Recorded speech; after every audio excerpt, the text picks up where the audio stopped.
Everybody, it's Ann. Welcome back to Reaper Pro Tips with me, your host, plus Disembodied Hands Quindy. We're so lucky to have her.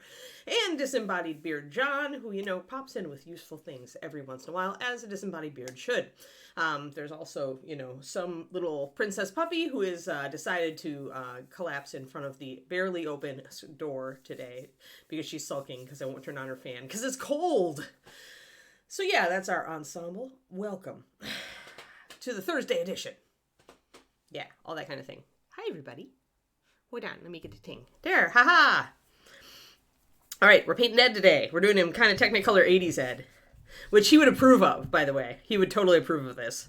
He would be happy that the color scheme was bright and saturated. More saturated than I like. That would be Ed.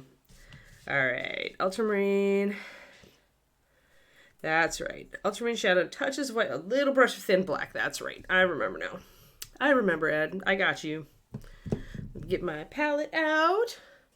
Hi, Slayer. Hey, everybody. So, poor sulking princess dog, I know. So, hey, I've got fun questions today. I do, because lately I've been thinking a lot about my YouTube. My YouTube has actually gotten to be quite a thing. Like, I would, if with more watch hours, I would actually qualify for getting money from YouTube. And because I fill all the other requirements by quite a bit. So the answer to this, of course, is that I make more YouTube videos, or I plan time, to put aside to make more YouTube videos in the future. And one of the videos I would really, really like to do, actually relatively quickly, is why should you get into mini painting? Especially for ye women out there, because, I'm all about this and have been for like the 20 years I've been in this hobby. I have been trying to get more women into it with some success. So all you guys who are really appreciative of the fact that ReaperCon is 50% women, pretty much, yeah, me and Sue and Jen, yeah, those are the people you can thank. And Marika and Liliana and all of the other mini painting women out there. Kat Martin and Carrie Michael Cosby and all y'all, right? You make it possible. Without women being out there in the public painting minis, many times to a very high quality, but you don't have to be. Like, you could be churning out armies and the guys would be like, ooh. Then they'd be like, can you paint my army? And you're like, only for $10,000. And they'll go, oh, that kind of thing. I've had that happen. So yeah, so I want to do a video. I might do two. I might do why everybody should get into mini painting, and then specifically why women should.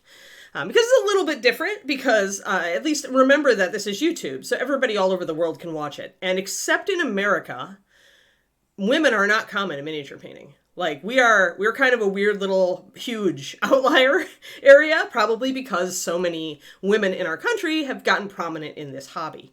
So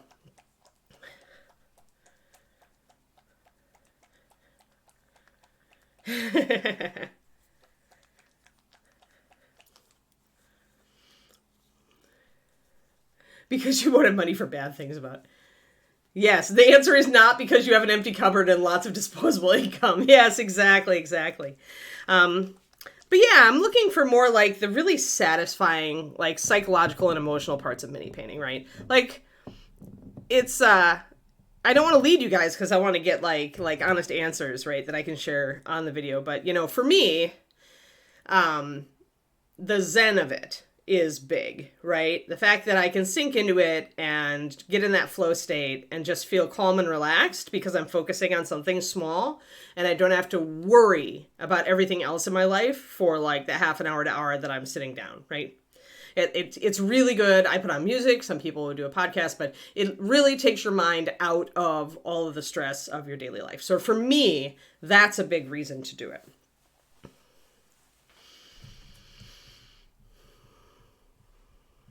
Yeah, see, that's it, Hyper. And the reason that is, I would argue, Reaper has always been open and inclusive. But even when, like, I started with Reaper, women were starting to come in more numbers, but it still wasn't like it is today. And like I said, it's mini painters, it's female mini painters being out there and doing it and not being afraid to do it, right? Because it's, when you are a man breaking into a women's hobby, ask any male quilter, or a woman breaking into a man's hobby, i.e. miniature painting or Warhammer or whatever, there's resistance, right? And it isn't always resistance from the people around you. It's often resistance from within yourself, because at some subconscious level, we do better if we see an example of someone like us succeeding at a thing, right? That's a subconscious thing with humans. It's because we tend to be imitators, right? We tend to look for the people like us who are doing a thing, and then that signals our brain, hey, I could do that thing. And that's why having prominent female mini painters in the hobby is important if we want more women in the hobby. And in Europe especially, very few women, vanishingly few women. All about refocusing and enjoyment. But what's enjoyable about it, Ron? So refocusing is great. And we will start painting in a second. I just want to jot down a few of these things. I'm going to put down my Zen. I'll put down refocusing. I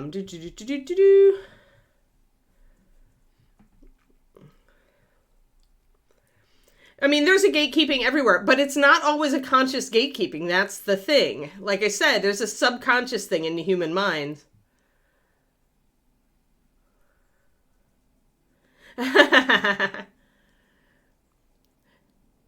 Get mom interested and you've won the hobby. Yeah, I am going to put that down.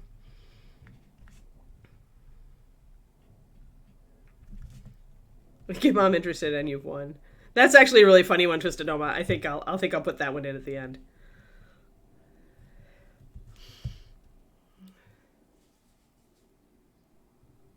Yeah.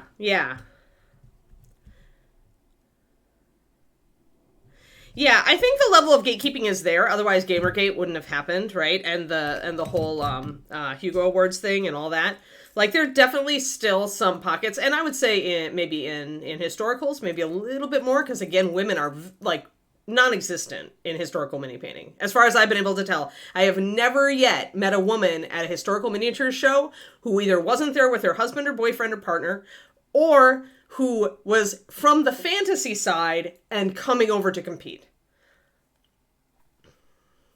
Because most people got into it with gaming, I believe, Pendrake. And wargaming, very much a male hobby, right? So that's why we tend to see it that way. And it's true here in America, right? Although another reason it's booming here in America is Critical Role and all the rest, making D&D something that everybody can do, including women, right? Hugely important. Sculptors in the hobby were the same thing. We're only two female, right? Because you and Julie, right? Yeah. Yeah, and isn't that Kaha? Isn't her name her pseudonym Kaha? Isn't it her, Natalia? I don't know. Right, and that's why I want to do this for YouTube, because I want to reach out, especially to the European, Australian. Kaha's different one. Okay, Natalia's different. But there's few, right? There aren't very many, so. Yeah, right. Okay, well, you're an exception, Valkyrie.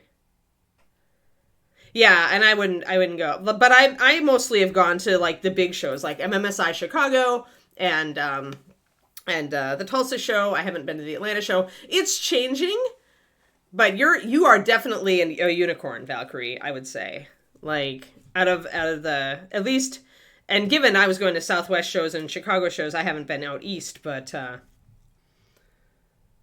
yeah, creative outlet, right? Which a lot of people need, right? But especially, and this is where I want to speak really to women, we've got so much. And guys have a lot of stress from their jobs, right? And so for them, it helps to detach from that. With women, if you're a stay-at-home mom, you have a crap ton to juggle, right? You've got kids to get away from at some point. And a lot of we women tend to be very much caregivers. And there are guys like this too. So listen if you are one. But we have a hard time making time for ourselves.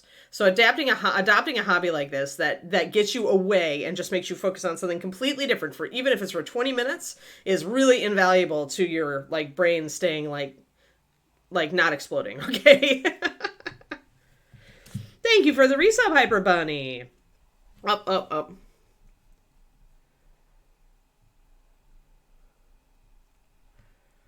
Well, I mean, to be very honest, innovation and creativity. Regarding that, Thoramel, I kind of feel like women kind of have an edge there. Don't shoot me. But I've been telling women for a long time that a lot of us are are the three things that make a good mini painter, which is anal, perfectionistic, and detail oriented. Okay.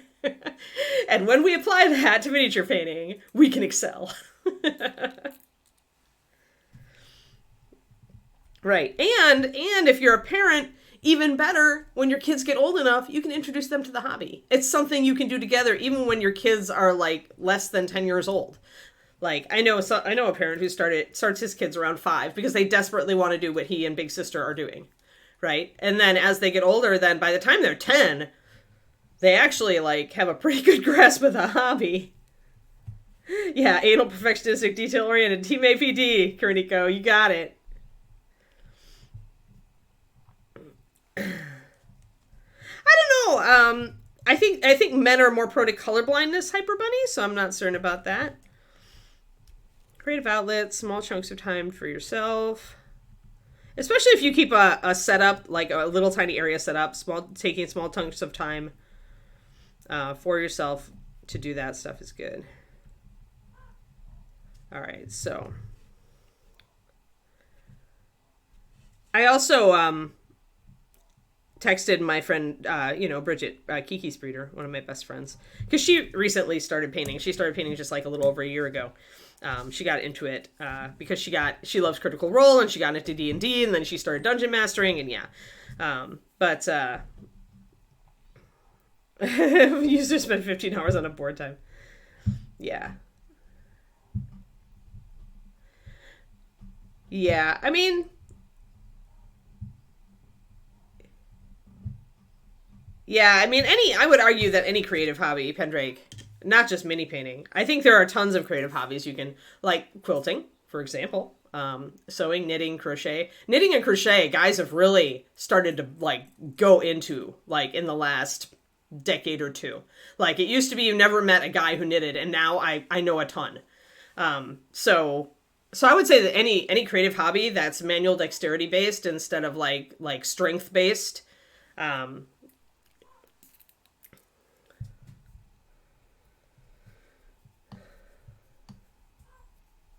right, exactly. Well, and mini painting is becoming more and more. Like D&D models and paint sets have popped up at Hobby Lobby and Michael's recently in some areas. So I expect it. If I'm seeing magazines on becoming a better GM in my Safeway with a woman on the cover, you can't tell me there isn't going to be a miniature painting section popping up at the big craft stores. Like, they'd be dumb to look away from it. Well, and that's always possible. They could be dumb. But let's mix up our paint.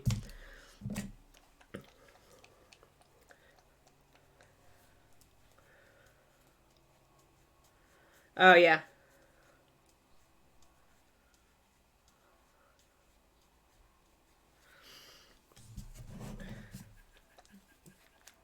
But anyway, so I think I've got a little bit to go from. There's also just some mental stuff that like, if you have trouble, like, valuing yourself, or you have trouble, like, believing that you're good or creative at anything, mini painting, I think, is one of the more accessible things to get into as far as the arts go.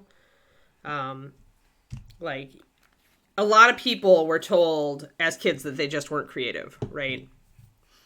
And I hate the adults who do that, but it's true. And I was the opposite, because I'd been drawing since before I got into school. Like, I think I started drawing my first things at like age 4. So when I got into school, I was like obviously like artistic, and just because I had been encouraged to do that as a very, very small child. But a lot of kids are just told they're not creative just because they never focused that way early, right?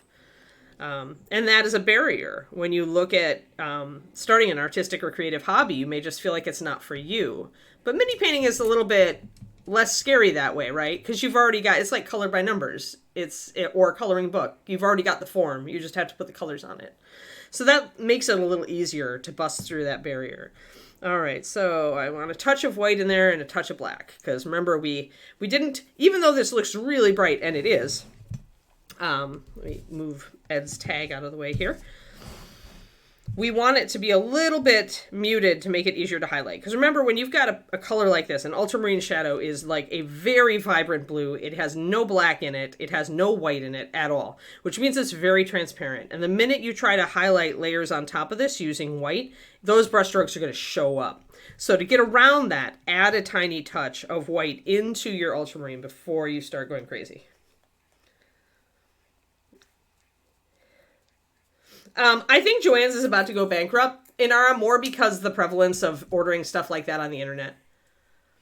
Because you can only, it's kind of like books, except even more so, I think. There are so many places to get really cool fabric and yarn and all that stuff on the internet and patterns. Like any physical store can't carry enough, especially fabric because it's big and bulky, right? And yarn is also big and bulky.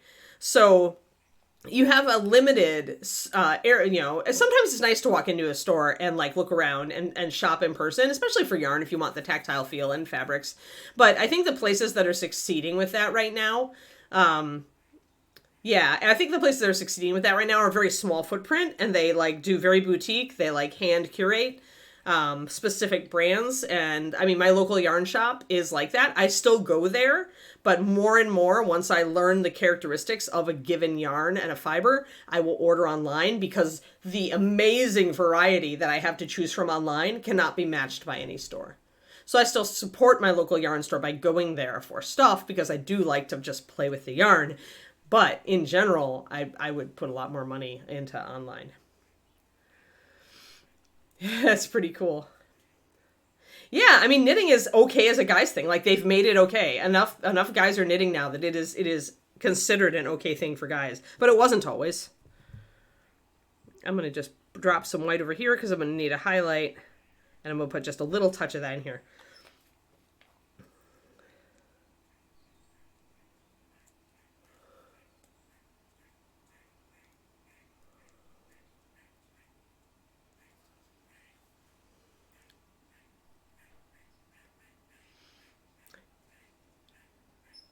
Yeah, see, that's cool, Thoramil, because that helps people get in, right? If there are sewing machines, people to teach you, that's a good idea. Like, because a lot of people might not want to spend the money on a good machine until they, like, try it, figure out that they like it, then they learn which one they might want, how to use it, then they might do it. It's like me with the freaking 3D sculpting. I wanted to dip my toe in the water, see if I was really interested enough to do it like every other night to practice. And if I am, then I'm going to go ahead and spew the money onto a big iPad. But not until I prove that I'm actually going to commit to this hobby and not just, you know, let it sit there gathering dust. You know, as so many people do, right? They buy the sewing machine and then it sits in the corner. Yeah, there could be in Ara. I mean, I don't know anything about their corporate structure, and certainly a lot of stores have had trouble adapting to the internet. GameStop, other things like that. They're, you know, because it is hard. And if they didn't make the switch to having a strong online presence, then yeah, right. I expect a lot of those places. Well, Bed Bath & Beyond is a classic case too, right? It's so much easier to just order that stuff online. All right, I'm mixing up my white. I'm going to grab a little bit on my brush. I'm just going to be like cleaning most of it off my brush. And since I thinned it, it won't make a big impact, but it'll make a little impact. That's what I want. I want a little bit of opacity. I want a little bit of coverage. And I want the color to shift just a little to show me that I have that. And then adding more white won't be nearly as hard to make it blend in.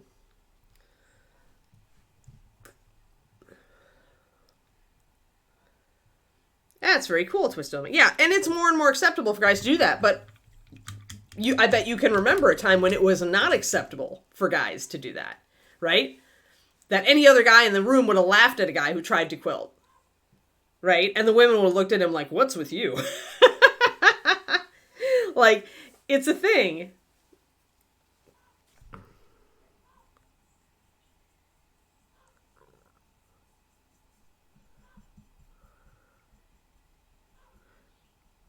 I can see it both ways, Pendrake. I probably would have kept one block with your artwork just to preserve the history. But I probably would have cleaned up the others just because kids are used to being given stuff that doesn't look like it's been around for 50 million years. But you never know. Some kids would like it that way.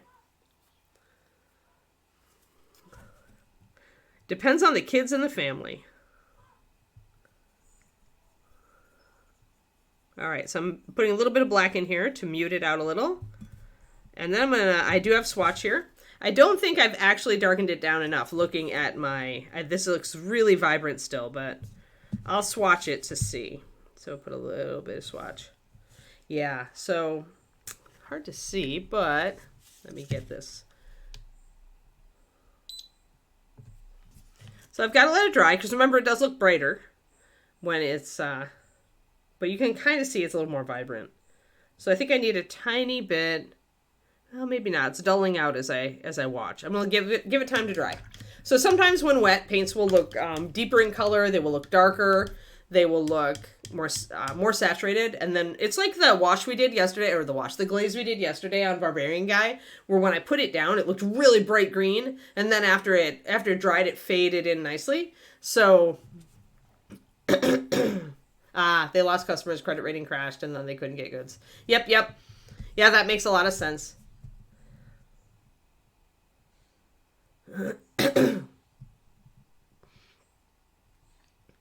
Yeah, Hyper, exactly. No, it's true. Like if he offers it again, take a look at the kit and see if you can do it, and then go for it. If you have the aptitude or at all, if you have the urge to teach at all, go for it. It can be really rewarding. And that person is absolutely correct that having a woman teaching the class will make it more accessible for girls and women to join. It's like I said, it's not a conscious thing. It's a psychological thing in our subconscious. If we see someone like us doing a thing, then we're more likely to feel like we have permission to do it. And you can fight against that. And obviously a lot of people over the years have. I had no fear wading in but then I'd always been one of the guys, right? I was very much a tomboy as a kid, and I had no problem taking on male hobbies at all. In fact, most of the male hobbies I thought were cooler than the female hobbies, quote unquote. But, not everybody is me. And a lot of girls will be like, well, it's all guys. I don't want to do it. And that's that thing. They're looking for that thing where it's another girl doing it. Oh, okay, cool. Yeah, now here in America in our, yes. Yes. Yeah, I'd say there's a scale like that. Although then there are those of us who have gamed in the past, don't game right now, but would game again if we found a cool group, right? So...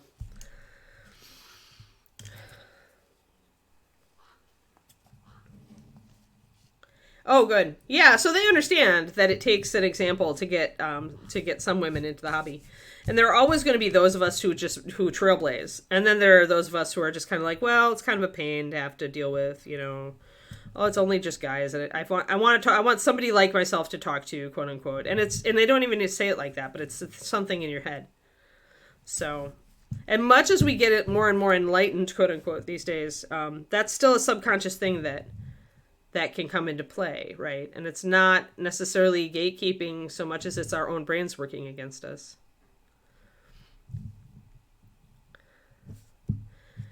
All right, I think I don't need, I can get this part. I did not get this part. Yeah, and it takes a certain bullheaded attitude to bull into the middle of that, right? Right, Kerniko? Like I said, I was a tomboy, so I had no problem, working for a local GW store and dealing with the all-male clientele.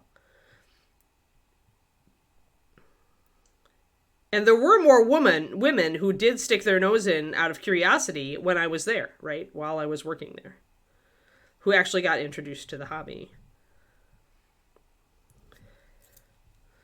But it takes a certain bullheaded, fearless, tomboy personality to go there, so that, and it takes the being able to make the bridge that, oh, it's a guys club, instead of thinking of it like that, switching it in your head and realizing, you know what, those guys would probably be super excited if a woman wanted to learn their thing, because these days that is more often the case. Yeah, you'll run into the grognard here or there, but in general, if you honestly want to learn, a lot of guys will be thrilled to teach you.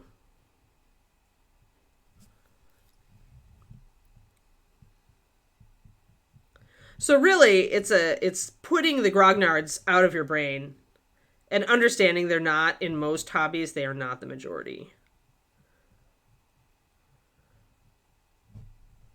I was really excited to see that my CrossFit class was half women. Like, I didn't think it would be, but like, I decided I would go even if it was. But honestly, we're half and half. Like, the room splits down the middle.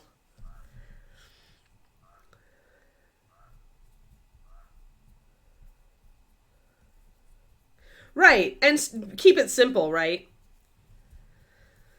Like, you don't have to do a fantastic job. You just have to do a good job, Hyper. Like, but make it keep it accessible for people. All right, so now let's make a highlight since I have my blue all over where I need it. I do have my black mixed up just in case I need to power more black in, because the more area we take over with blue, the more the risk that this is going to look dark blue and not black. So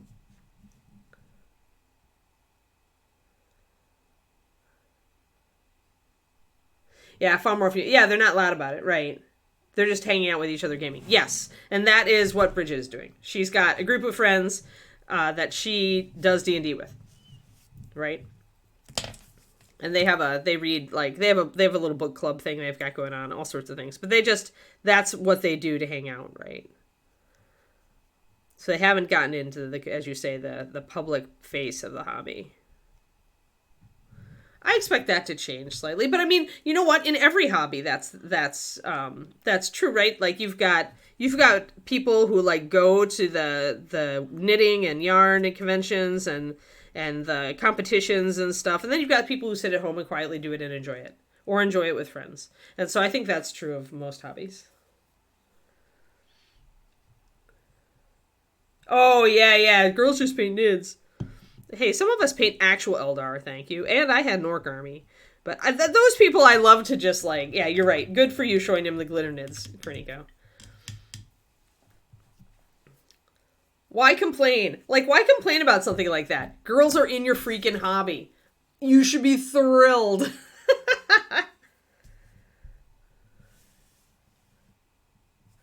I always was taught grognard, but I mean, I don't know. Grognard is different. Like, I didn't think it was a French term, Pendrake. Actually, David looked it up, and I don't believe it is a French term. I think it might have been an American or English term. British, sorry.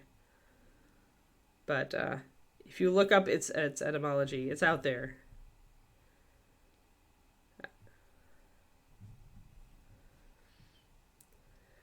Oh, yeah. Yeah, you can do so much with the Kieran. Yeah, you can paint Tyranids any way you want, and Dark Eldar is similar, and I think that is why many women like those armies. They don't have to be constrained to a color scheme. That's part of why I was veered away from Space Marines, except for Space Wolves. So I'm putting in some lighter highlights here. I'm going to get closer. This is very hard type of fabric to highlight because when you've got all these deep wrinkles, it's hard to highlight it just as a block, which is how I like to do fabric most of the time. People are weird, though. And you're always going to get those guys. But, I mean, you're going to find those guys everywhere, in the world. So it's not like mini painting is exempt. Or gaming. Or anything special for having that kind of person in it.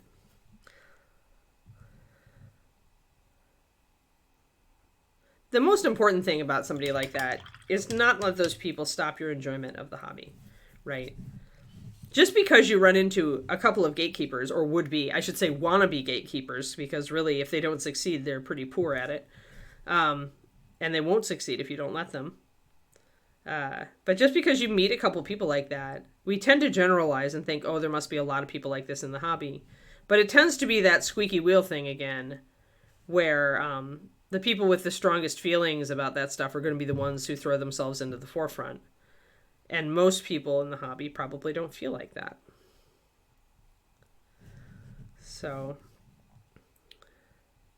and even if they are saying stupid crap like that, it's like, it's really easy to not feel welcome. And certainly you should look for a group or a venue or a store where you feel welcome. So I'm not saying that. But at the same time, never let those people stop you being in the hobby. Any hobby that you want. You're going to run into them.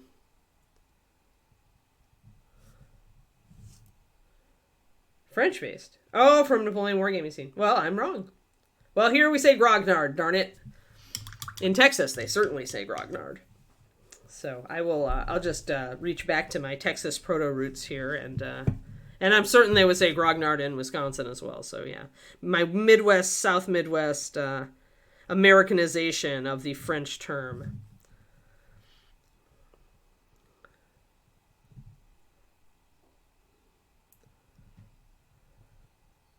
Although, like I said, David looked it up. Like, he actually looked up the etymology and history of it, and I didn't think it was French. Maybe it is, though.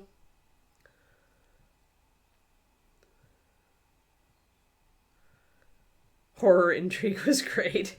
Yeah, Critico. That's worth it. It's worth it to do that sometimes. One of my best friends during college I met when I had first come to Madison, and I had gone into the local game store, which I later ended up working at. And he was standing there with a friend of his, and he saw me looking at the D&D books, and he asked, "Oh, are you looking for something for your boyfriend?" And I looked at him and I said, "I've been playing D&D and running games since I was 9. And he stopped, and he turned around, and then he turned back and said, "Hi, I'm Scott. Let's start over."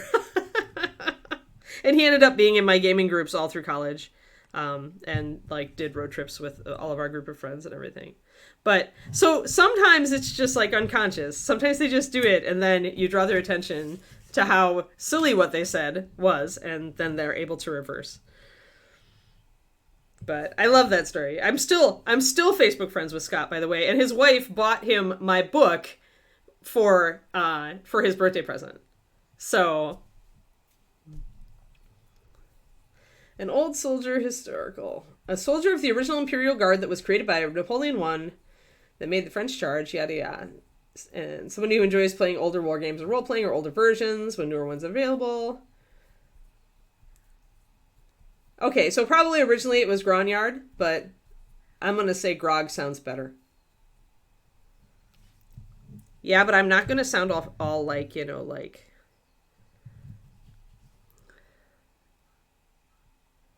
I'm going to say that the modern adaptation probably doesn't carry the original French pronunciation. Because honestly, Pendrake, I have never heard it said Grognard. Ever. But again, I've got a Midwestern background and Texas background. And both of those things do not lend themselves to French pronunciations. Grumbler, yeah. Well, and that's, I think, how many people use it now. It's not even about game editions anymore. It's about anybody who won't, like, go with the times, right? And, like, part of that is more women in the hobby. Which is the way I use it. Yeah, right, exactly, Hyperbunny. That description is, somebody in a dictionary who was being very precise and doesn't understand that it. Well, I think they do understand that language is constantly evolving and growing. They just haven't updated. They don't maybe understand how that term has grown. And it has, as you say, more subtext. All right, so I'm keeping mostly on the folds. You can see where I've got higher highlights and then where I've still got my original darker blue. I don't want to go too far up. I've got enough black left here to still hopefully look black.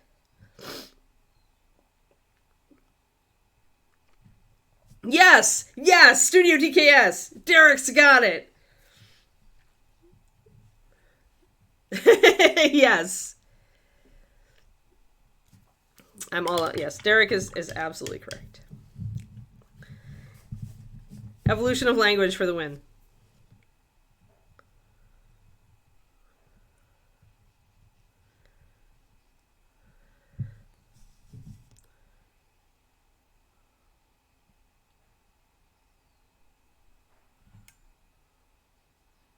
I'm just doing a little bit of highlighting to bring the collar out here. You can see that little highlight along the edge. All right, let's tackle the back of this thing. I'm probably going to need to throw more black down in here so that I don't look like a dark blue cape.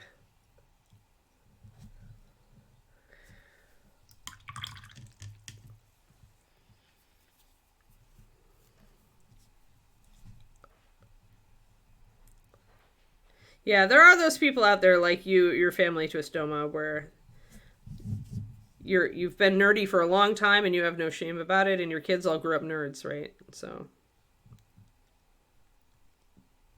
I'm going to take my highlight and I'm going to start putting it, I'm going to keep it pretty strong up top here. But again, these cloaks with these kind of folds instead of the big billowy ones that we're used to, like what it says is this fabric is really like thin and wrinkly, but it's really hard to highlight sometimes in the way that I would normally recommend it, which is painting it like hair, right? And I mostly did, I went over pretty solid on the top here, but I brought black in to break that up. But these little wrinklies, they can get pretty annoying because you feel like you have to bring out the texture, but at the same time you're trying to keep the cape black. So if you're working with any cape color other than black, this would be fine. In fact, it would let you bring out a lot of cloth texture, which is normally fun. But when you're trying to work with black on this and you feel like you have to bring out all these little folds, it can be annoying and challenging.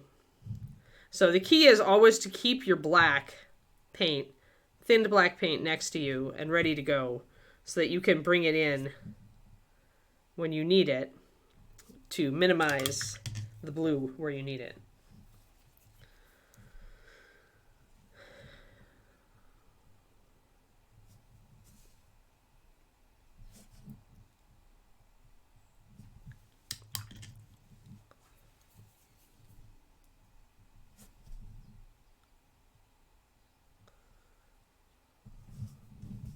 Alrighty. So we'll bring up this highlight and then we'll kind of assess, and maybe I'll bring up one more level and see what I need to do. And the answer, like, we might need to glaze with black to bring it down.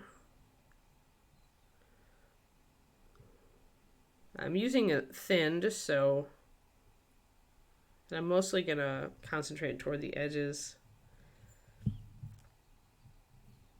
Although I think I can already see that I need more black. So I'm going to actually thin down my black a lot. I'm going to throw a bunch more water into it. So essentially I can layer with it. And Reaper's black is really, and most of the blacks these days, because people want coverage in their black. So most blacks are made with essentially with high density pigments or high coverage bases. And that means that they don't necessarily like to thin down. But you may have to, what I'm saying is you may have to add more water than you at first think you need to. And to demo where I am, I'm about there as far as thinness. Kiki, there's nothing out there. And also I want to say that some of this looks darker, looks brighter on camera than it is actually in person. So I'm going to come at it from the opposite direction. And I'm going to go over the top of the blue a little bit. Hi, Kiki. Do you want to come and say hello? Do you want to come and say hello? Or are you too busy barking at things you imagine? Barking at things in your head. Yeah? No, you don't want to come in here? Do you? Do you want to come in? Oh, I do. We've got a Kiki. Yay! Hi, Keeks. Say hi. Kiki says, I am the noble dog who wishes to protect my mama from all the weird noises out in the world. Yes, you do. Yes, you do. Good girl. Good girl. Yeah, they love you. They love you, Keekster. Yeah, she's got her alert look. She's watching out the window. She's so funny. Silly girl. Yeah, you do need a Kiki emoji over here. Maybe I should send it to Quindy if I'll ask Chibi Amy if her daughter's okay with it, because we have a Kiki puppy one.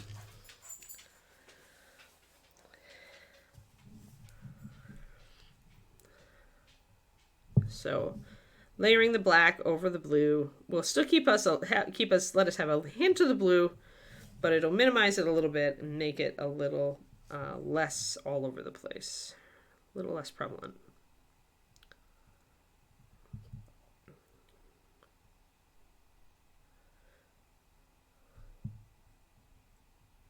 Otherwise, I think we've got pretty good.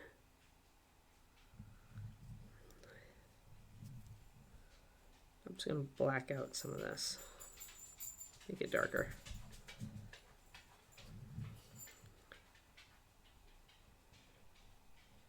May need to darken up some of our top parts here, just essentially glazing over it so they blend in a little bit better.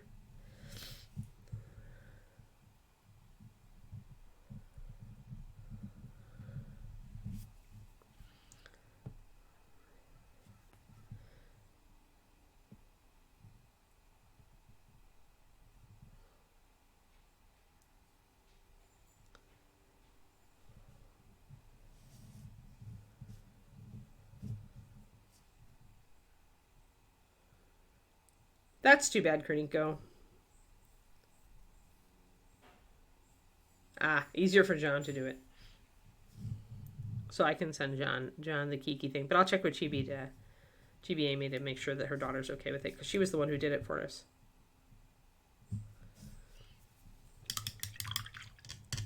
And it's her art, so she has control.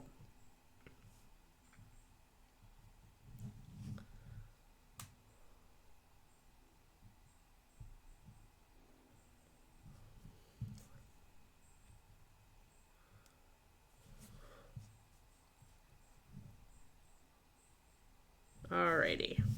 That's a little bit better. We've thrown the black. You can see how now it looks more black.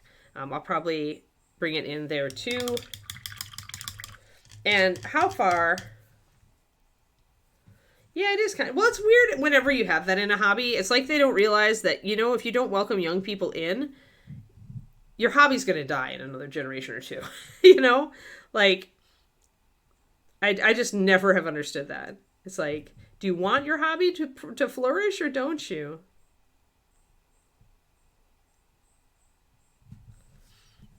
It's that us and them kind of, that alienation thing. They probably feel alienated from the younger generation, and so they're afraid to open up to them. Something weird like that. Who knows? What was that, Crows?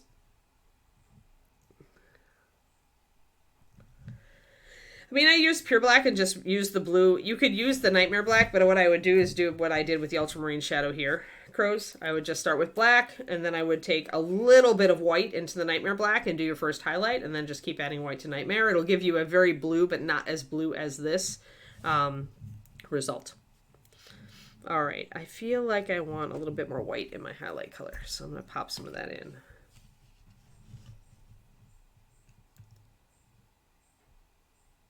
Yeah, that's the problem. Is a lot of times people don't even realize why they do this stuff, and it is because like it's their safe place, and so if they don't feel like, if they don't identify at all with the younger generation, or worse, if they have bad feelings toward them, then then they feel threatened when somebody new comes in, right? But they don't consciously realize that they're doing this. I mean, the best thing you can do is just to be friendly with them and stick around. Don't let it drive you away, and just like stick around. It always helps if you ask questions of people like that, because then they get to demonstrate that they're really knowledgeable, and often that will help. Some people will never like you, but you know what? Not everybody in the world needs to like you for you to enjoy a hobby.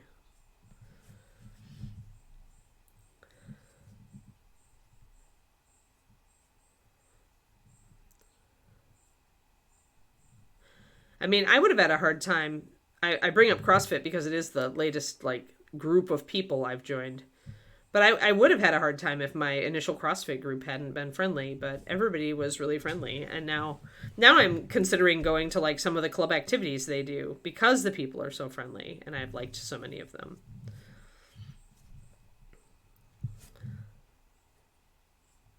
And I really like my coaches.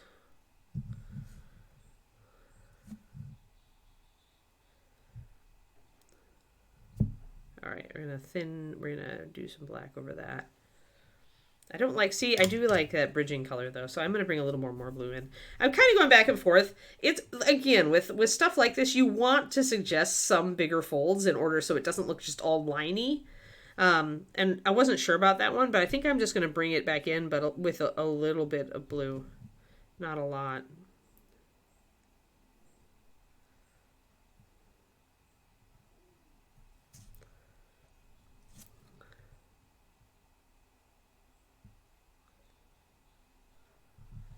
There, that's a little better.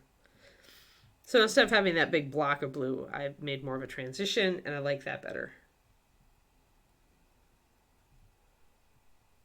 Well, that's the video that I want, is, you know, why you should get into mini painting, you know, and do maybe a women's version, Pendrake. Because like I said, there's a lot of areas in the world where women are not prevalent in the hobby, but I feel like it's a hobby that's wonderful for women. Like, it's wonderful for everybody, but it just has so many benefits, like benefits that we don't think about, like just being able to get into a relaxation zone, which with all the anxiety and crazy in the world these days, is so valuable, right? And it's creative, and it's, you know, if you find the right groups, it's really friendly and open. Gamers tend to be, with some exceptions. And it's really cool. You get to paint so many cool things. And these days with 3D printing, hey, like, it's on. Like, there's so many good models out there.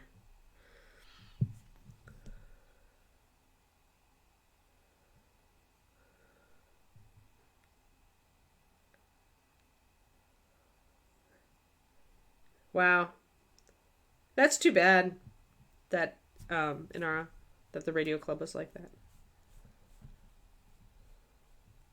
Whoa, the chat is moving today. Moving chat.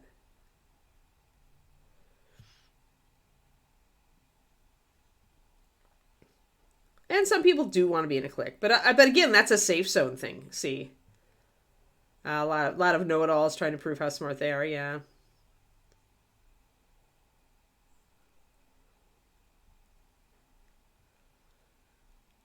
Tick tallies. Oh my gosh.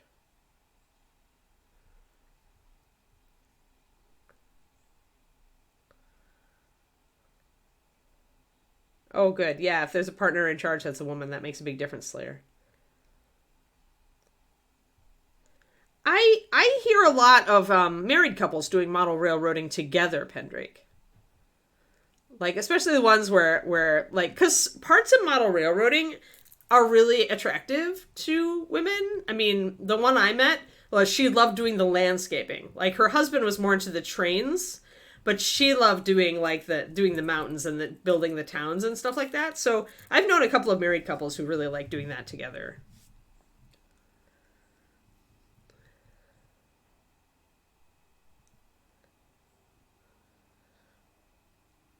Yeah, Hyper, but that's the way it goes. That's why paint clubs work.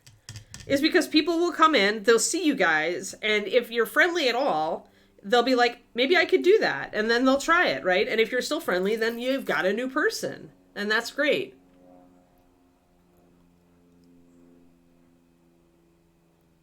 Yeah, she did trees and hills, and she would like do town building planning when they were doing a town scene, Pendrake. And she really loved it. And her husband was more into the trains and like setting up like the track routes and doing the specific like electronic stuff and stuff like that. Wiring the little lights that they had. They had a whole basement that was like devoted to it. And it was just, and you wouldn't know it.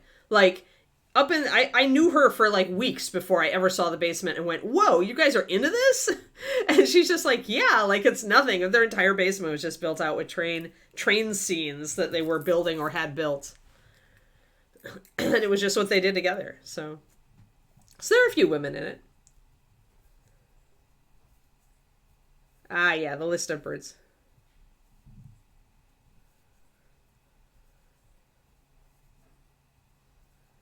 Yeah, that's cool. And that's like it's brave, but like I wish more people would be brave in that way. Like, it's a mindset. That's a mindset. That's a really good, healthy mindset in that person. Who's not afraid to try it in a group of strangers, right? Like, many of us would probably like cringe a little to do that.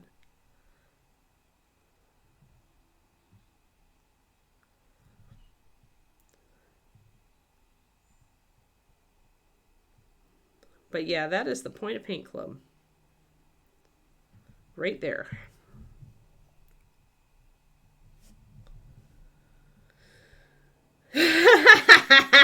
Inara.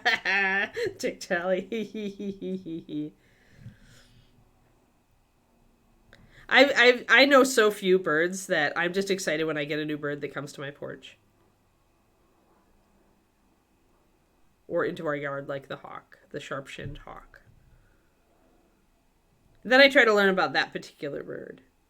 But yeah, I don't go out hunting birds, like looking for them. I haven't progressed. That's not really like part of the hobby for me. Although when we go hiking, I like to look for birds. But it's always part of hiking for me. It's never like the whole end all be all like it is for some people.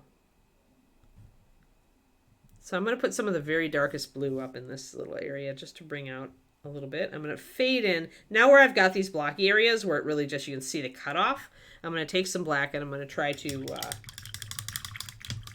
yes, the first rule of Paint Club is always talk about Paint Club. You're right. The second rule of Paint Club is no singing. Which some people have gotten very offended at. But I'm like, maybe I don't like your songs. Maybe this other person doesn't like your songs. You can have your songs in your head. Just bring earbuds. If you want to sing full force while you're mini painting, do it at home. I hate to be hardcore that way, but some people also think they can carry a tune and cannot. I'm one of the people who can carry a tune, and so I tend to like cringe when someone cannot. So it was just easier to make the no singing at Paint Club rule.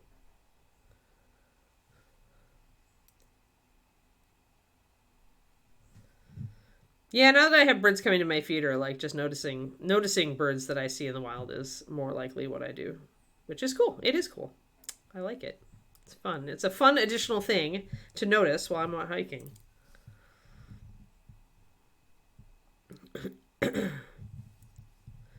So yeah, so blending in some of these little areas that are just not fading in real well, just kind of popping up.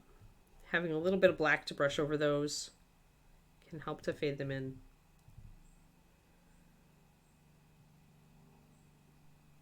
Oh, I can absolutely sing and paint, but I'm not going to belt out a melody unless I'm in the privacy of my own home. But some people, they just sing. Like, you know, the people who just whistle. Luckily, we got, like, almost none of those, so I didn't have to make a no whistling at Paint Club rule. Yeah, well, I'm no longer in charge of Paint Club trash. So, you know, if Michael Janae is okay with yodeling, maybe there is yodeling at Paint Club. I don't know.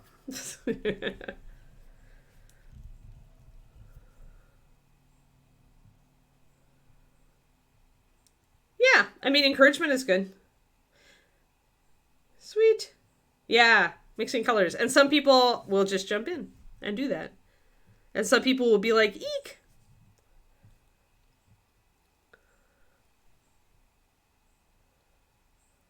Hey, Shadow Raven, yo. Long time no babble. We're talking about all sorts of stuff today. We're talking about gatekeeping and various hobbies and why I want to do a YouTube video on why you should get into mini painting, reasons to get into mini painting. One general, and then probably one based toward women specifically.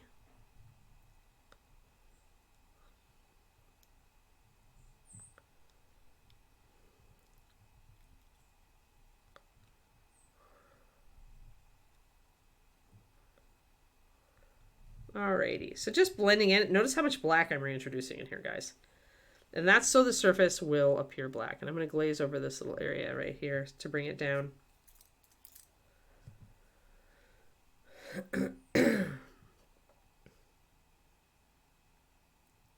Where's my dedication?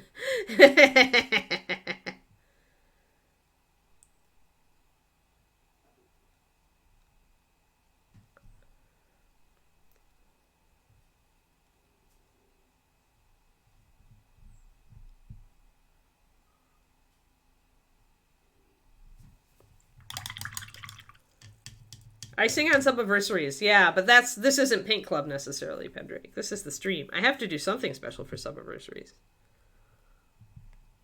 It's my own personal, like, dedication.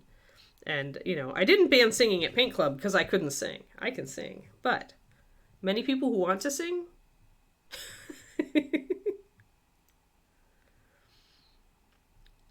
And then again, you know, if they just want to belt out like their favorite rap tune, I'm just not into it. So it's just safer to say, bring your headphones. Yeah, grackles have taken over Texas.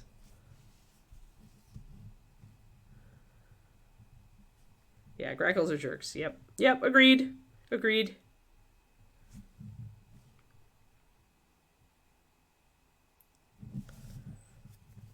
Yeah, when you first see a grackle, you think it looks cool until you realize that it flew in with 200,000 of its friends and they are mobbing everywhere and driving the other birds out.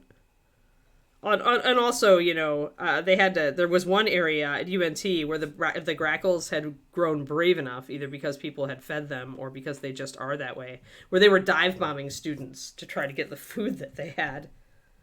They look cool, but like I said, until you realize they've flown in with 200,000 of their friends.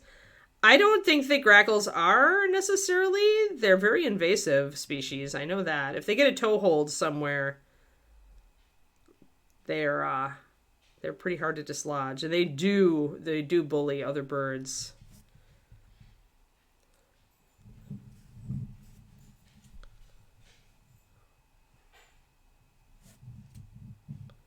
I don't have any starlings. I've never experienced starlings. Sometimes they're brown. The grackles can be black or brown. Yeah, they really multiply. Are they native to Texas? Yeah. Yeah, they're. I mean, like I said, when I first saw one, I thought it was a cool looking bird, sharp looking bird, and then I experienced like the invasion, and I was like, okay, can these things just get on, just get on, go somewhere else? So they would just blacken the trees. They were really cool when they started to fly, like where just a few would go, and then a whole mass of them were zipping around together. It was really cool, watching the coordination.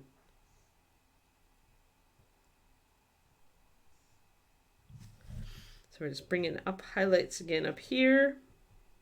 They have no predators, yeah. Yes, they will steal a french fry right out of your hand. Yeah, that's why they have problems with them at UNT. Dive bombing. Dive bombing students with french fries and other things.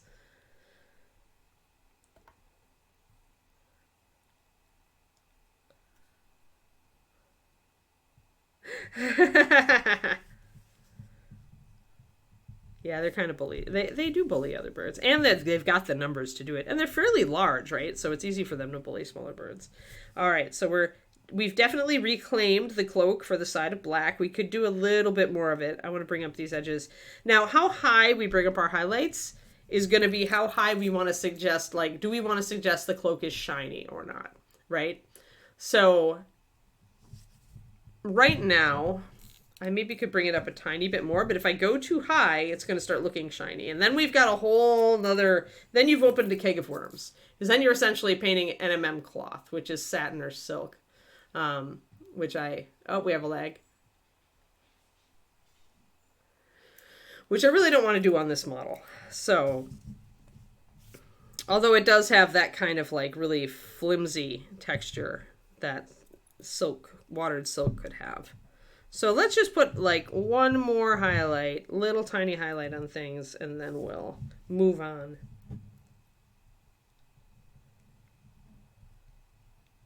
Oh yeah, maybe your internet twisted, Oma. All right, so I'm going to do one more blue. So what we've got right now, boop, boop, there, we've got these. So I'm going to mix this up.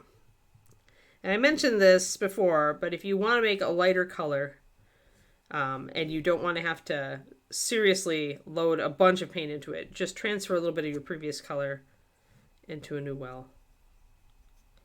The white will overwhelm it a lot easier.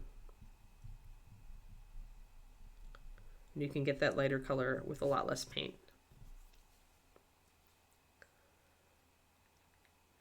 It's true. Yes, my goldfinches regularly make me facepalm. So pretty, but so dumb.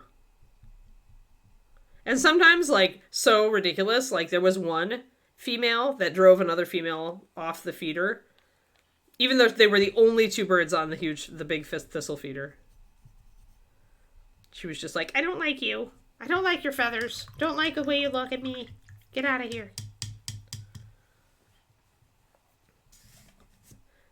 I mean, I get it when the finches feel crowded, because they only have like 6 little holes that they can eat from on the feeder, but that seemed excessive.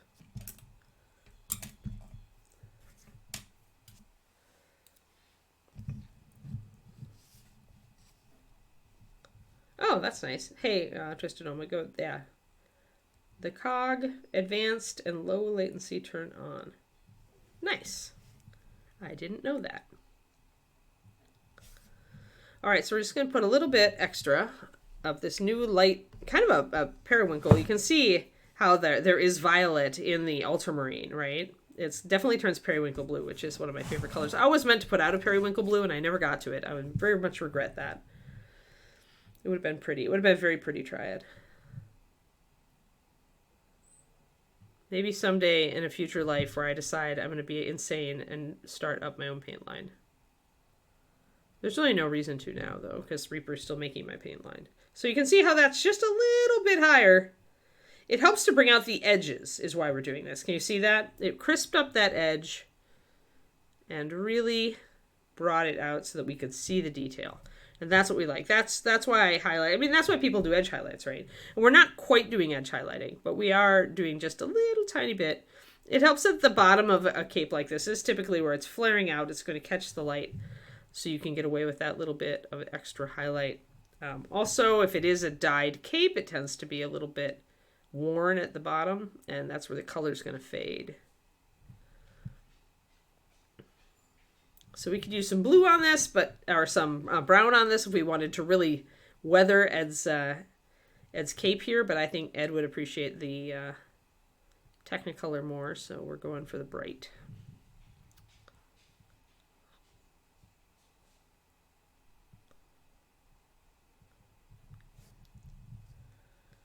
There we go. Oh yeah, the robins. I'm wondering, I was just wondering this morning, because the fat birds were out, the California towhee, big sparrows. We have a pair of them.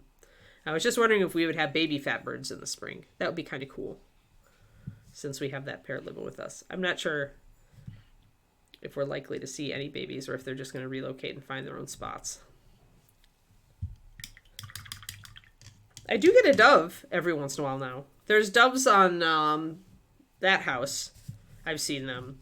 But for a long time, they didn't even know our bird feeder existed, which is doves. They kind of have very small brains. But I do get one dove every once in a while now.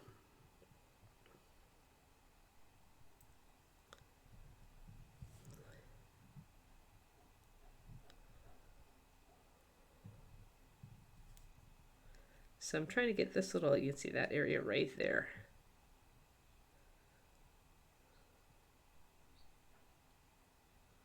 Nice. Tostoma, nice.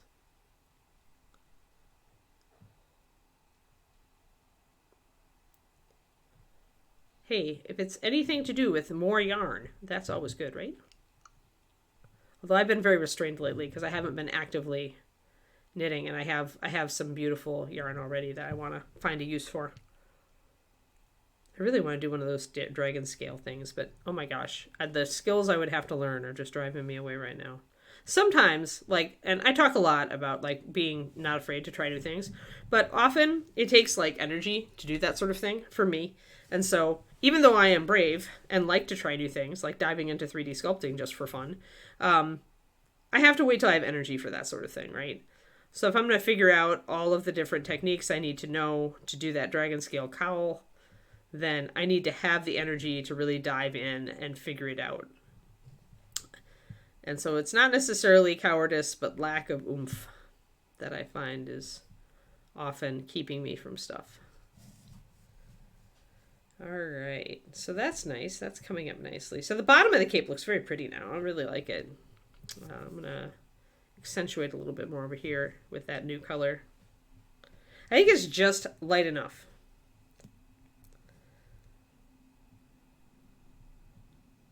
Thanks, Supposed. Yeah, we're painting this model, which is metal. We haven't done a metal model in a while, but this is the tribute. Our CEO passed away last year around Thanksgiving, Reaper CEO, and personal friend and mentor of mine. So we're doing his tribute mini since it's October, and he's a necromancer. We've got another skeleton. He's summoning a little skeleton there, but there's another skeleton that goes out here.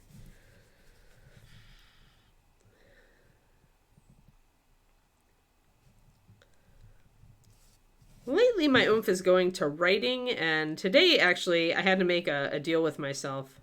Today is the day I do all the things I don't want to do. Maybe that sounds dumb, but okay, so some of you have run into this before, I'm certain.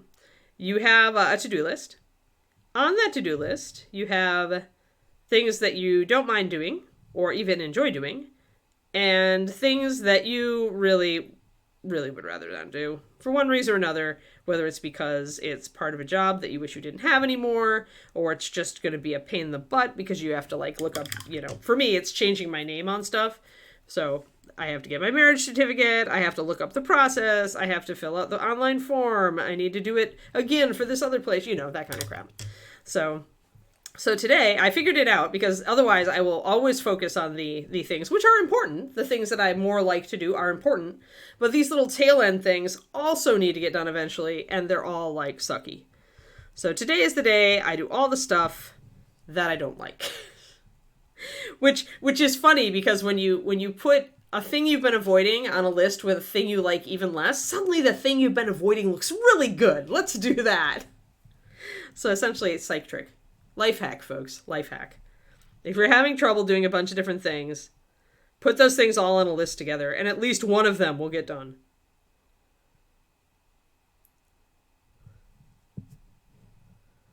Yeah, it's the to-do list of I have a pretty nice yarn stash right now. It's full of beautiful things.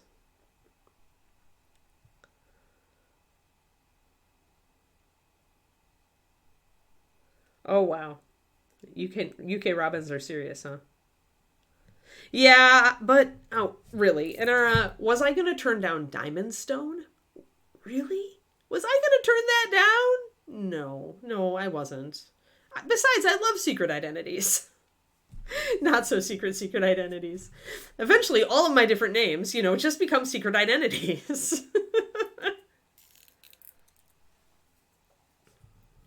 Me too. I haven't changed my name on my passport, but I have to, because we want to maybe do Monte Sansevino next year. Hyper Bunny. So if I want to go to the Awesome Italian Miniatures show, I have to have it changed. It's been a year. Like, we're coming up on our anniversary. Our anniversary is actually right before our Hawaii trip, which is perfect, because I told David this is the honeymoon. We're just going to treat it like a honeymoon.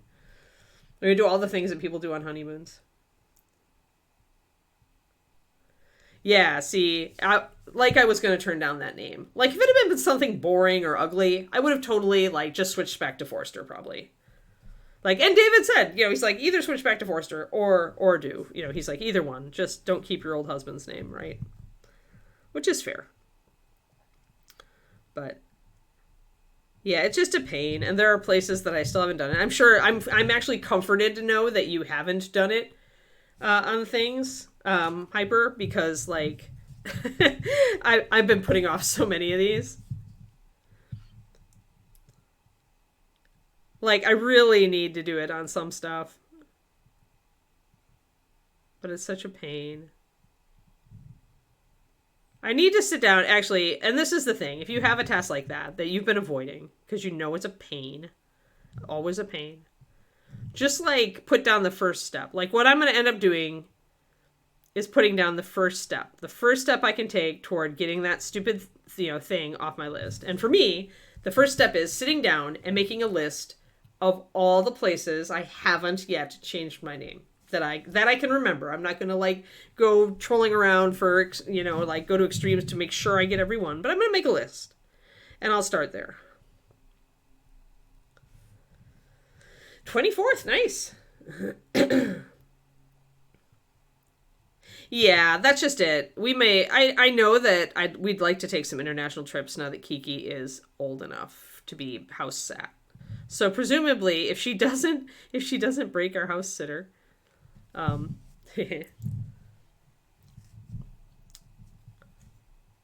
maybe I'll find a new one. I don't know. If she does break him. All right. Yeah, I did it with my driver's license right away, because you need the driver's license and social security card before you can do anything else, right? So that encourages you to change the very important things. But on David and I's, and I changed my bank accounts, right? But I haven't changed my retirement account, and I haven't done David and I's joint account. Though I was planning to do that when we ordered new checks, because my old name's still on the checks. Yeah, it just takes months. You just have to assume it's going to take at least 3 months. If you're renewing, it's usually faster than change. So if you have to change your name, I always assume like 6 months. Yeah, a month or two. Yep. Yep. Yeah. You're just not going to get it in weeks. But yeah, so my passport's on there. It is, and it's just a pain in the butt, right? It's just like, so you just put it off. But having a list in front of me will probably cause me to have another doing terrible things day, and then I'll take care of as many of those things on that day as I can. So a little bit more highlight way up here on top.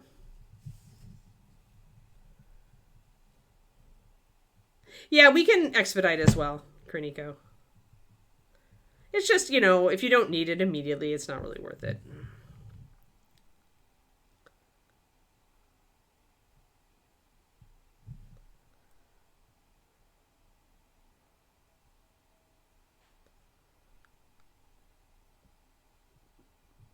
But I would like to go a couple. I mean, I enjoy traveling with David, so it would be nice to get over to Europe again at some point. Although I think I'm going to be limiting the amount of travel I do during any given year. This year really broke me. All the things that I committed to that took road trips or otherwise.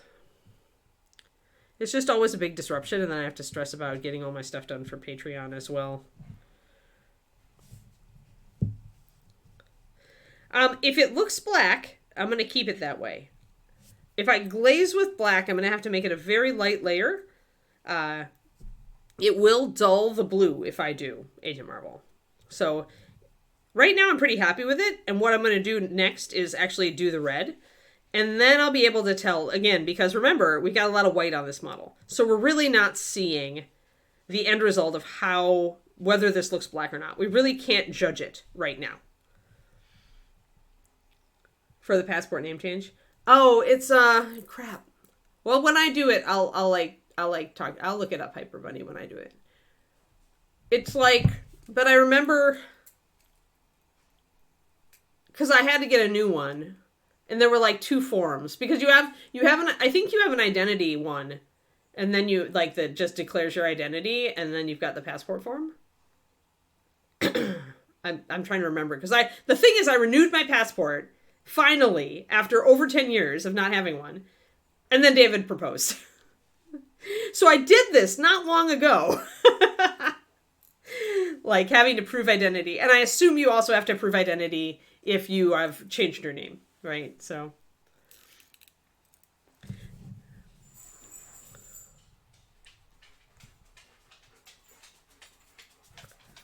Yeah, well, that'll be fun. Yeah, I don't mind a couple days, Shadow Raven. Well, hi, Kiki. Hi, Kiki. Are you saying it's not time yet, though? It's not time yet, though. You cannot eat my brush. No, my brushes cannot be eaten, little dog. Big dog. Huge dog in my lap. Hey, big dog in my lap. Hey, what are you doing? What are you doing, lap? This is my lap dog. This is my lap dog, everybody. Welcome to my lap dog. Lap dog. She loves to hook her paws over my arm and get scruffles. Yep, this is her. This is my lap dog. Hi, lap dog. I love you too. I love you too, lap dog. I do love you, lap dog. Yes, you're so good. All right, we get off now, and it's still work time, okay? Okay, we'll take a walk in about 15 minutes. Yeah, I know. I love you too. Good girl. Okay, go settle. Baba. Yep, work. Oh, I just got that was kind of nice, where when I did get my new driver's license, I could apply for Real ID at the same time, and it took longer, but they did it. So now I have my Real ID. So that was nice to be able to combine that, so I didn't have to do 2 steps. All right, so let's do this. But yeah, since we have so much white still on this model, I'm not going to glaze yet. I'm going to do my reds and assess. So just a little bit more of the lighter blue up here. And then, because I did bring a lot of black back in here, so I might be okay. And it's really just going to depend on our other colors. I'm just going to do some edging here a little bit. Just take the edge of my brush and bring out some edges there so it's sharper. Don't mind having that nice deep shadow there. This is a little bit odd because it's down there in the fold, but it's still picking up light.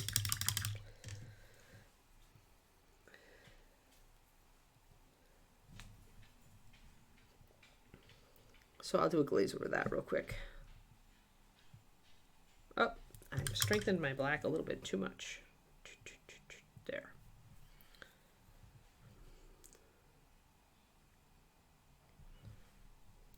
That's better. Excellent. All right. Now, do you guys want to start with a bright red, which is going to be really bright if we do it over white, or start with a darker red, which is more like when I do that really cool 9-layer red where it looks like red velvet? Any preferences? Bright reds can be very challenging, and often I find I have to glaze them. Starting out with a bright red doesn't work for me very well. Tom Meyer. The only reason that I would start with a bright red here at all is that I've got all of this zenith. It's the only thing that would make it like doable. You think cool red? Unfortunately, Zachariah, I'm gonna say no cool red because remember this is Ed.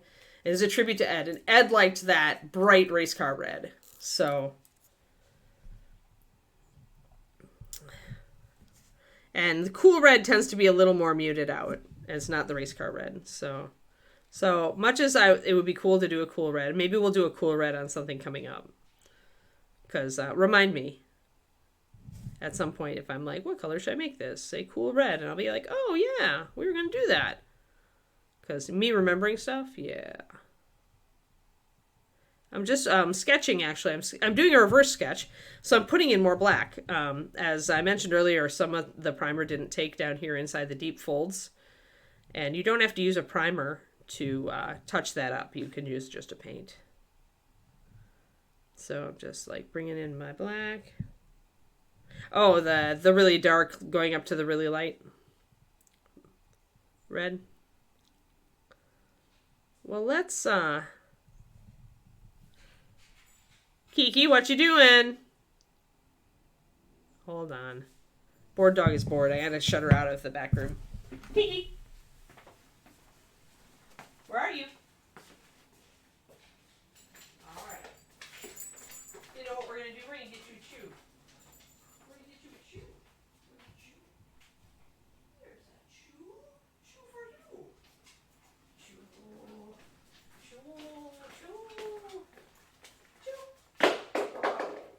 Yeah, be good.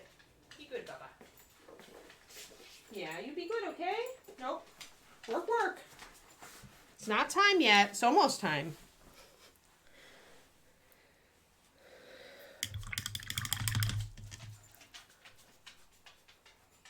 Someone would get you a chew. Well, let's do the bright red over the zenith and see how terrible it is. I would use my clear red, I think is in the other room. I've got fire red, which is also a very bright red. Yeah, sure. Let's try fire red. 9004. I do use fire red as a primary sometimes, even though it does have a couple other pigments in it. I'm going to thin it with 1 drop to 4 drops of paint. 1 drop of water. Going to see how thin that makes it. Remember, if you're taking advantage of zenith, you do want to thin it. Kiki! Keep it up and go to your crate.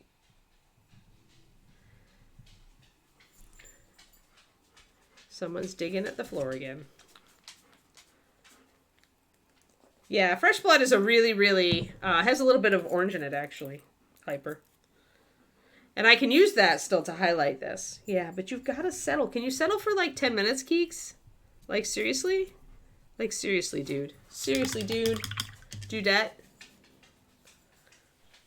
Alrighty. I'm going to switch to my miniature series brush for base coating. It is a thicker brush, a shorter brush. Yeah, she's just fussing. But fussing shouldn't get her what she wants, or she'll still do it. Or she'll keep doing it. Let's try this on the sleeve.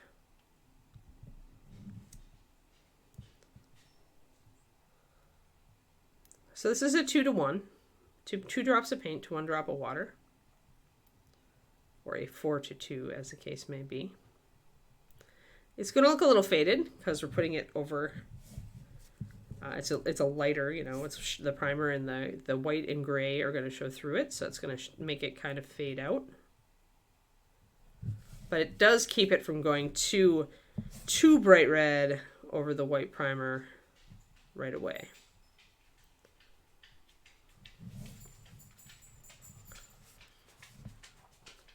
Clicky Paws is back. Oh, Clicky Paws has passed us by. And I can always go over this. Showing up much brighter on camera than it is in person. But that's okay. I've always found it very difficult, like not pleasant, to do a base coat of bright red. I'm only doing it now because I have Zenith, so it'll fade it a little bit. But I find that it doesn't look as good to me. It doesn't look as solid. It never, I really just don't believe it works as well to start with the mid on reds. Unless you want a really bright eye screaming red, but be aware you're going to have a challenge with making it look like just solid and good. Like I've just had a real bear of a time with it, guys. Enough so that it has made me stop and rebase coat. Like I've tried to do red dragons this way. I've tried to do red cloaks this way. Kiki, what are you doing? And his inner sleeve, actually I think I might have gone over his inner sleeve on the side, but his inner sleeve will go bone color, I think. She is just getting into trouble today. This is Teenage Dog. Teenage Bored Princess Dog. Oh, did you bring your ball? Oh, get it. Good girl. Yeah, that one doesn't squeak. Yeah, you unsqueaked it a while ago. It only squeaks when squeaked from a very specific direction. Where'd you put it? Now she's like, play ball with me. Ah. No, this is not. Fire red is a little cool. But it's okay to start cool because you can always go up warm. My 9-layer red hyper used to actually be alternating cool and warm colors. Just because for a while I really liked to do that. This is like, this color, Fire Red, is equivalent to Vallejo Carmine. It is a colder red. This red looks like a Queen of Credone red. So like Scale Color Crimson, which I really like. So if you want a Master Series equivalent for that color, that's what this is. It's essentially a Queen of Credone red. It's the same color. It doesn't have the same like other qualities. It has better coverage for one thing. And it's not quite as naturally cool because obviously it's a mixture of pigments, but yeah, Fire Red is a little cooler, but you can absolutely highlight it with warmer colors. In fact, remember that, you know, your shadows tend to be cooler anyway. So if you're going to highlight it like way up through orange, you're going to be making this color look cooler anyway. Is okay. Yeah. It's looking magenta because you're seeing the white through it and it's pinking it out because I'm putting a really light layer on Pendrake. It's Fire Red. Because it's the brightest red I had immediately next to me because my clear red is in the other room. Kiki. Young lady, you are quite the terror. Oh, I see your ball is over there. Can you not pick it up, Keekers?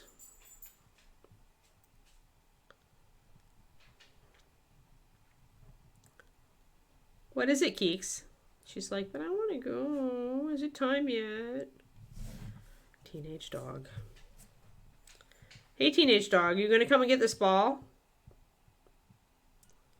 Nope.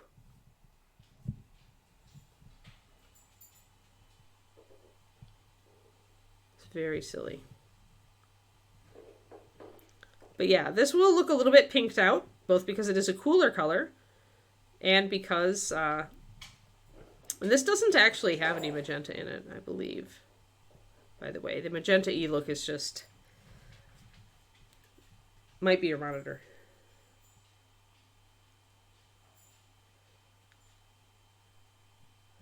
Yeah, eye screaming red and eye screaming yellow are two things. Two names I used to call colors.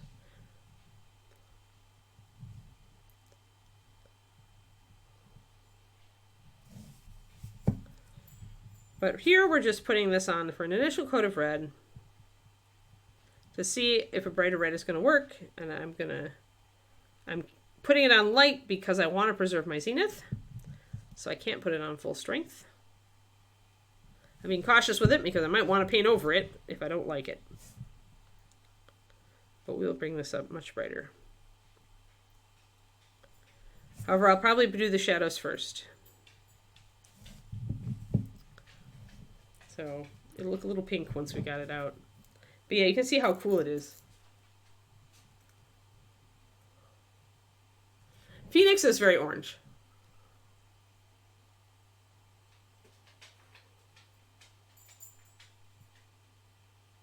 Yes.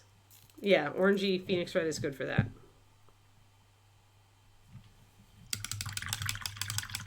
But you see how, like, starting with a semi-light red instead of a deeper red, it just really kind of glares at you. Like, look at how loud this is. Like, it looks loud even when I'm looking at it here. So it's like, please take this loud color away from me. Like, that's why I just think I just don't like it. I just don't like doing it this way. I'm looking for other reds. Dragon could be okay. So yeah, it just tends to be really, really bright in your face, and then you have to shade it. And I always find it much easier to layer highlights up over a darker red. Yeah, and so that's why I don't tend to like this starting this way, guys. So I hope you can see that. Even with the zenith, it really didn't take it down. It just looks really loud. And when you are painting and relying on the feeling of, oh, this looks good, I'll keep going, and you do something like this to yourself, you don't want to keep going. You see what I mean now? So the better way for me has always been to do a deeper red, like Dragon or Asmodeus, and then to highlight up. And if you need to punch the highlights, yeah, exactly.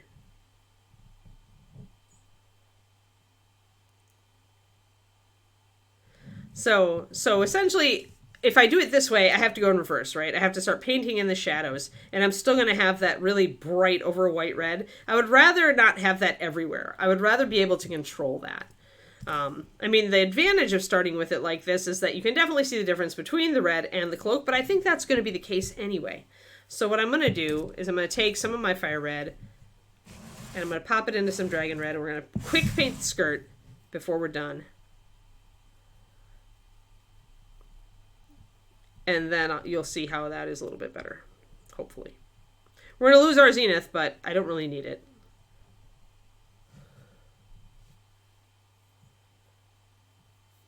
I like dragon red. It's a good neutral red.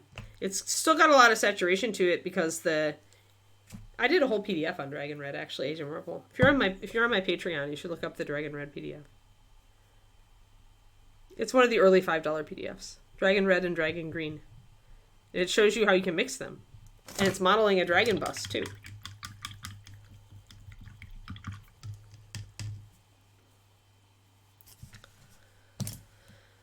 Okay. So we're going to real quick, let's do the sleeve. I grabbed the wrong brush.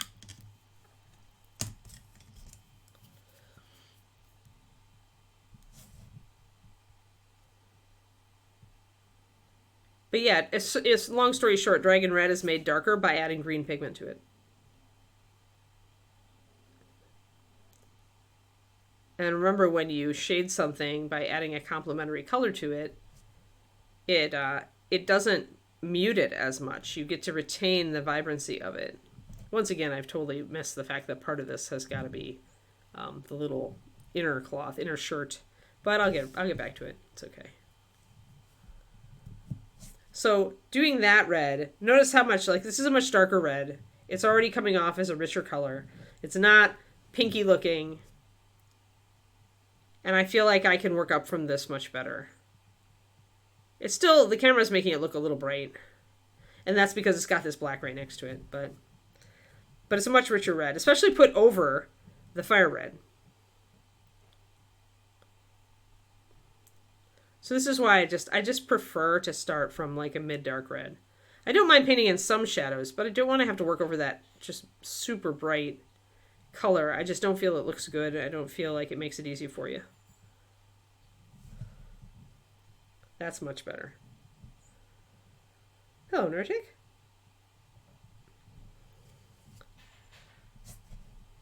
Hey, you can never have too many reds. I have a crap ton of reds. Especially when you start like kind of differentiating between like warm and cool reds and doing paint jobs with either. Having a selection can be useful. I would say that I would use this in the same place I'd use Asmodeus. Although Asmodeus is a little warmer. Because this is still a very neutral red. It's not really warm and it's not really cool. It's kind of in between. I would say it's warmer than cooler, but it's pretty neutral. And mostly I'm feeling like it's warmer than cooler because I'm putting it over a very cool red. So I'm seeing that difference right now. So in reality, it's more neutral than Asmodeus. Asmodeus being the same shade, so same light or dark, same value.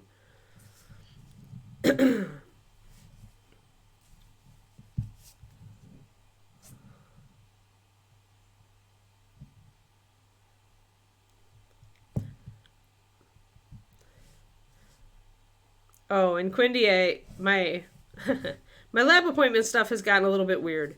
So I did make an appointment, couldn't get one for Wednesday, which I said we were going to do next week.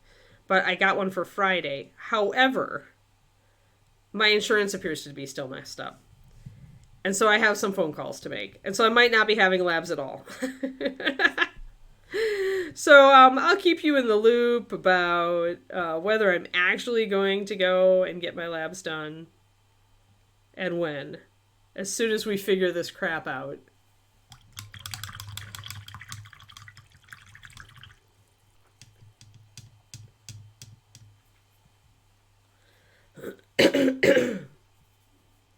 Yeah. Yep, stupid insurance. That's just me, Papa. Clearing my throat. Seriously. I'm going to put some black inside this sleeve here to darken it down. Yeah, we're almost ready, Papa. Yeah, well, mine is just like, I have to touch base with Dave and make sure that the Reaper insurance got canceled, because it seemed like it hadn't. And then it was conflicting with my existing insurance, and then I just got a bill for a couple $100 from, what should have been covered by insurance, and it wasn't, so now I have to call the insurance and find out what the bleep, and figure out where it's breaking down, and figure out if it's because that old problem wasn't fixed, or if the lab just didn't have my most up-to-date information. It's just such a pain. And of course it's stressful. If you've been through any medical crap, you understand this. Getting a surprise like $200+ bill in the mail is never a pleasant experience, and if you've ever had money problems, as I have in the past, it's downright stressful. Instant trigger.